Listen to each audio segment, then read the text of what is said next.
राखी का त्योहार आ गया था। गांव के हर घर में उत्सव की तैयारी जोरों पर थी। सोनू और मोनू, दो भाई बहन, भी इस त्योहार का बेसब्री से इंतजार कर रहे थे। लेकिन इस बार का राखी कुछ अलग था। सोनू की उम्र अब 18 साल हो चुकी थी और उसने अपने जीवन के कई महत्वपूर्ण निर्णय लिए थे। मोनू अभी 15 साल का था और अपनी बहन को बहुत मानता था। गांव में एक पुराना मंदिर था जिसे शिव शक्ति मंदिर कहा जाता था। इस मंदिर के बारे में कहा जाता था कि यहाँ भगवान शिव और माता पार्वती की विशेष कृपा है।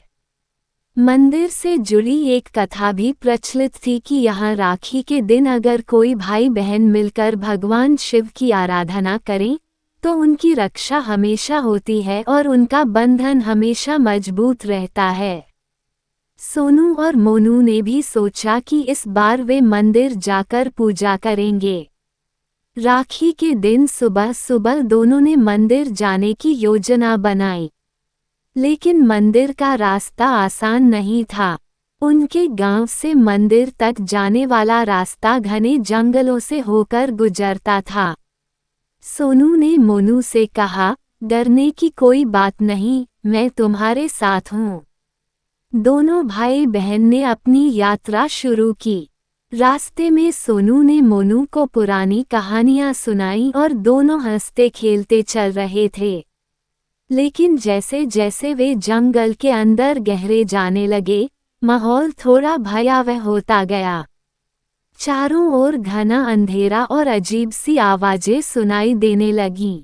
मोनू ने डरते हुए कहा, दीदी, ये जगह तो बहुत डरावनी है। सोनू ने उसे ढांढस बंधाते हुए कहा, डरने की कोई बात नहीं, हम जल्दी ही मंदिर पहुंच जाएंगे। थोड़ी दूर चलने के बाद सोनू को एक अजीब सी चीज दिखाई दी। एक पुरानी जर्जर हालत में पड़ी हुई किताब। सोनू ने किताब उठाई और उसे खोलने लगी।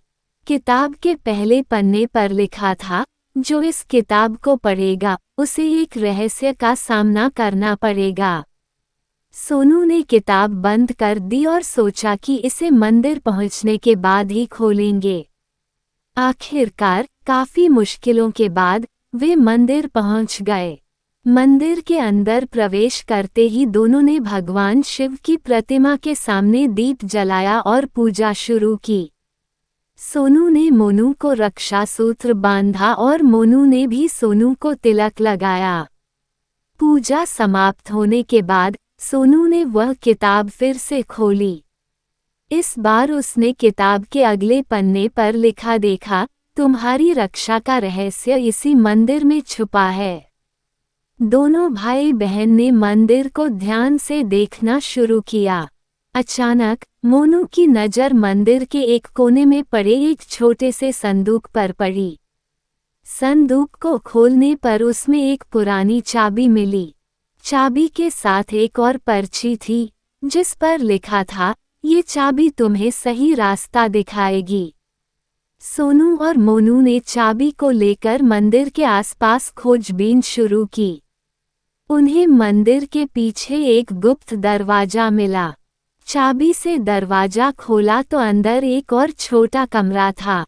कमरे के अंदर भगवान शिव की एक और प्रतिमा थी जिसके हाथ में एक चमकदार रक्षा सूत्र बंधा हुआ था। सोनू ने वह रक्षा सूत्र उठा लिया और उसे मोनू के हाथ में बांध दिया। तभी उन्हें महसूस हुआ कि वे दोनों एक अदृश्य शक्ति से घिरे हुए हैं। भगवान शिव की प्रतिमा मुस्कुराई और एक दिव्य आवाज आई, तुम्हारा बंधन अब अटूट है। इस रक्षा सूत्र में मेरी शक्ति है जो तुम्हें हर संकट से बचाएगी। दोनों भाई बहन ने भगवान शिव को प्रणाम किया और खुशी खुशी मंदिर से बाहर निकले। गांव में पहुंचकर उन्होंने अपनी कहानी सबको सुनाई। पूरे गांव में ये कहानी फैल गई और अब हर राखी के दिन भाई बहन शिव शक्ति मंदिर में जाकर पूजा करते हैं और भगवान की कृपा से अपने बंधन को और मजबूत बनाते हैं।